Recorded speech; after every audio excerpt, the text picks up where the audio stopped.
I am here with Dr. Emma Kell, and she is a teacher, a writer, and a trainer of teachers.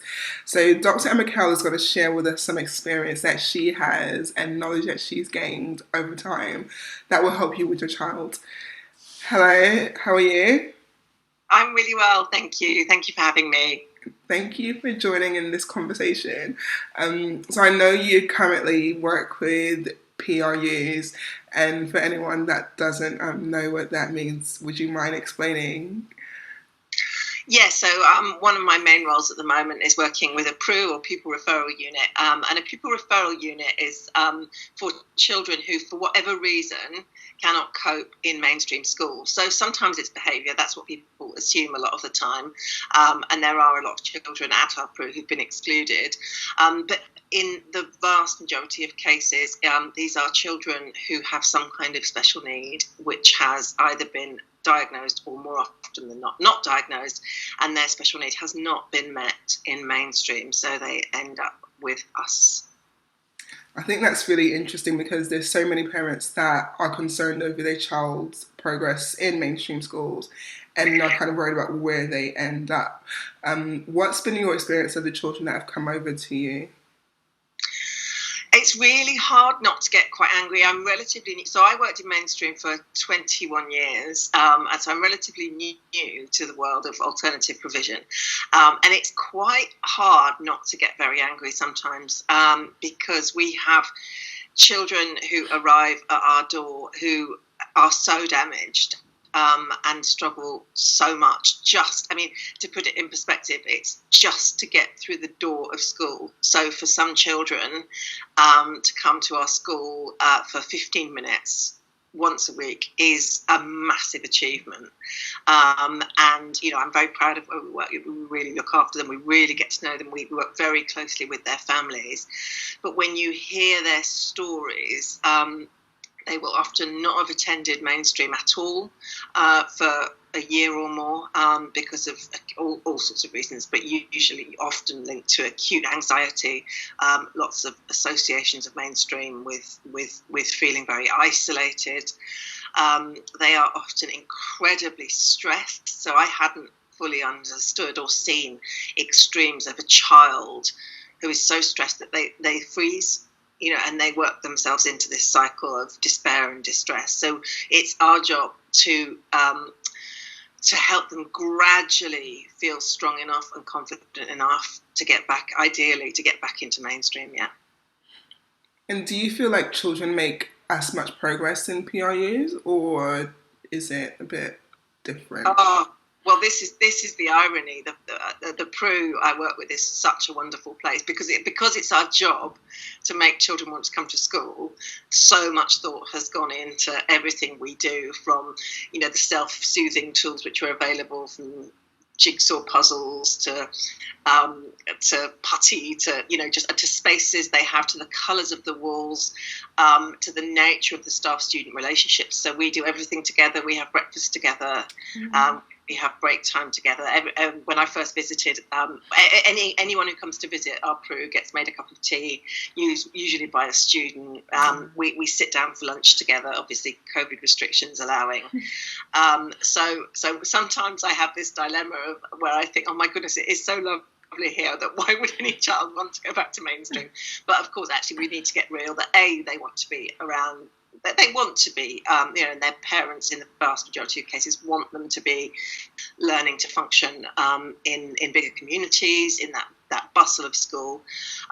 So it's always that slight dilemma over, you don't want to make them too comfortable in the PRU, and yet those relationships that we build with those families are everything. They are the key to getting those students back on the ground, back into mainstream.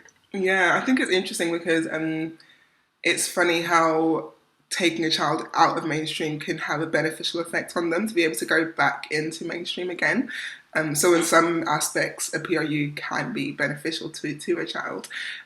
What advice would you give to kind of ensure that a child is able to stay in mainstream in the first place before they kind of end up into a PRU?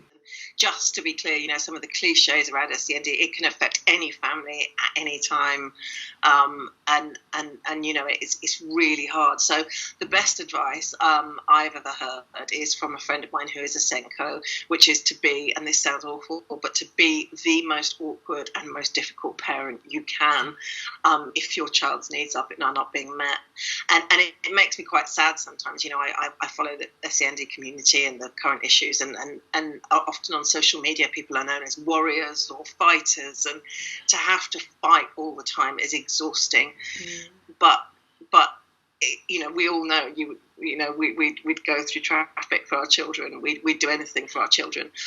So on a practical level, what does that mean? Well, ideally, you're going to the head of year or the Senko and you're saying, look, my child is struggling. My child is not happy. Because more often than not, if the child is struggling, their well-being is negatively affected, and there's nothing worse than seeing your own child miserable.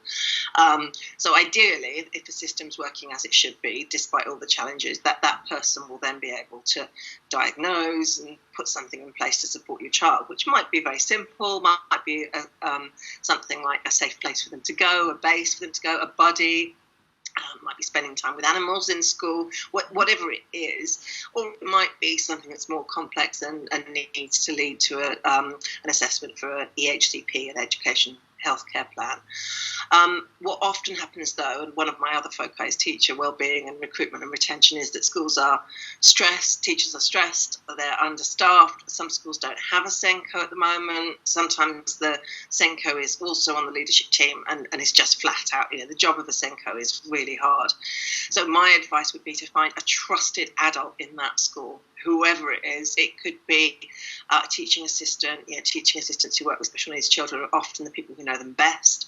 It could be a trainee teacher. I was speaking to a trainee this morning who's picked up some issues with a young man in her class, and she's noticed that whilst he has an imagination, he finds it really hard to write, really hard to engage, and she's flagged that with the powers that be. But it is that dog with a bone thing, and if you're not getting what you want by email, then call, arrange a face-to-face, and find a trusted adult, and just then that's that dog with a bone thing of pursuing and pursuing and pursuing.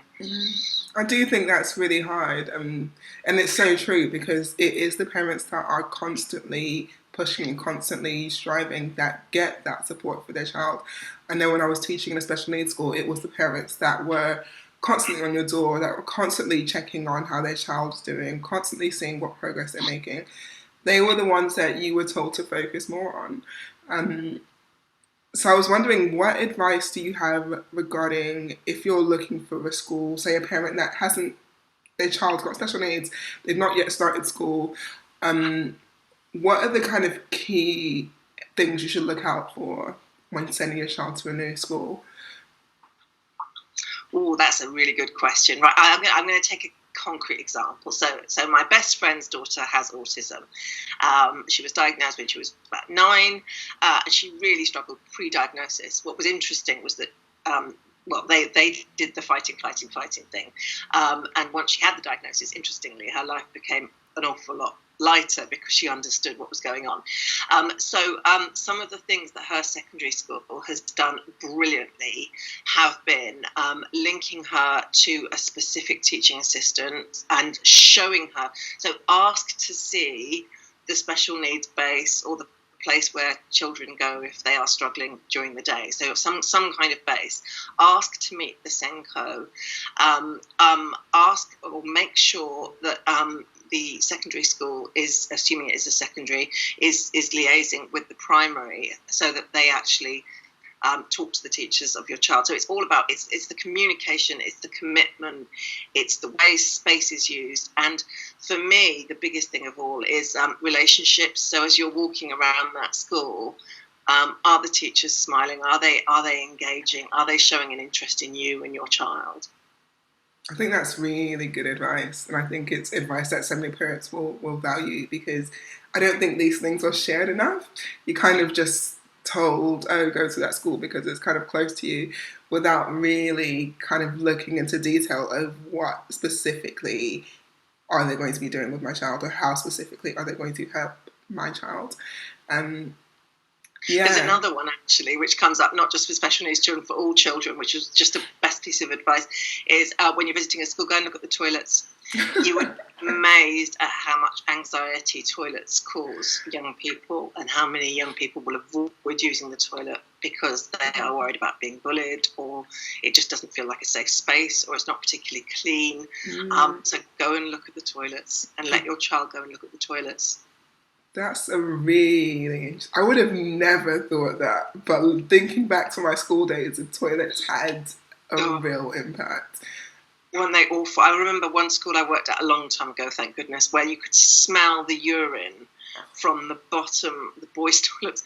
They could smell them from 3 floors down at the bottom of the stairwell. gosh. And you just think, as a child, the most intimate act, the most necessary act in a day, and to feel, to feel so, how it must feel to go into those stinking, anyway, a lot of schools have really spent a lot of time on their toilets. You'd be amazed how much discussion there is around toilet. It also shows how kind of clued in and switched on the school is if they have a really clean toilet, their kids. Well, it's attention, and it's attention to detail. You know, we initially talked about progress, didn't we, before this meeting?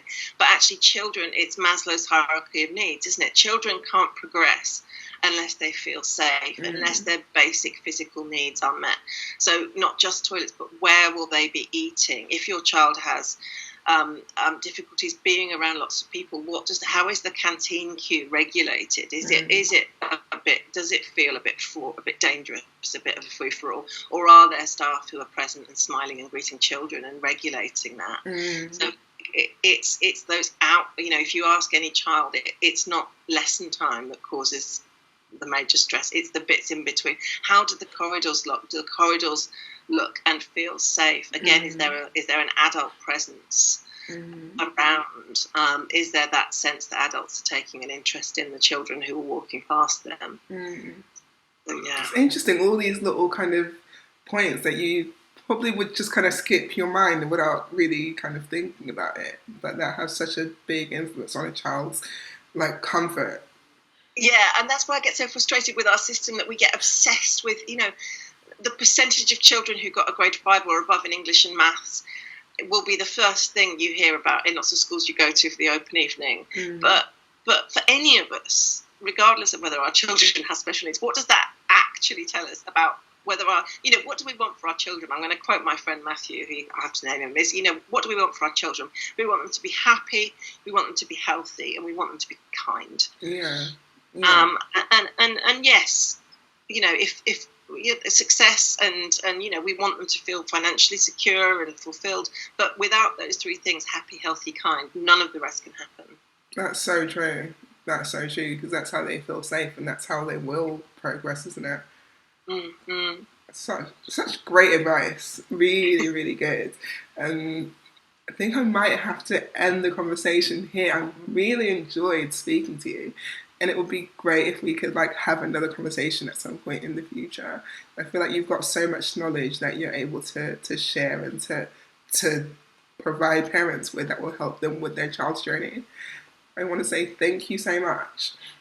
Thank you. As you could tell, I could probably talk about this all day, but there are some amazing networks of special needs parents, for example, on Twitter. So if you are feeling a bit isolated, there are some amazing groups out there where you can find solidarity as well. There's loads of stuff across Facebook as well, Twitter, Facebook. I think those are the main areas that have quite a few parent communities. So yeah, definitely check those out. Excellent. Thank you so much. Thank you for inviting me. Take care. You too.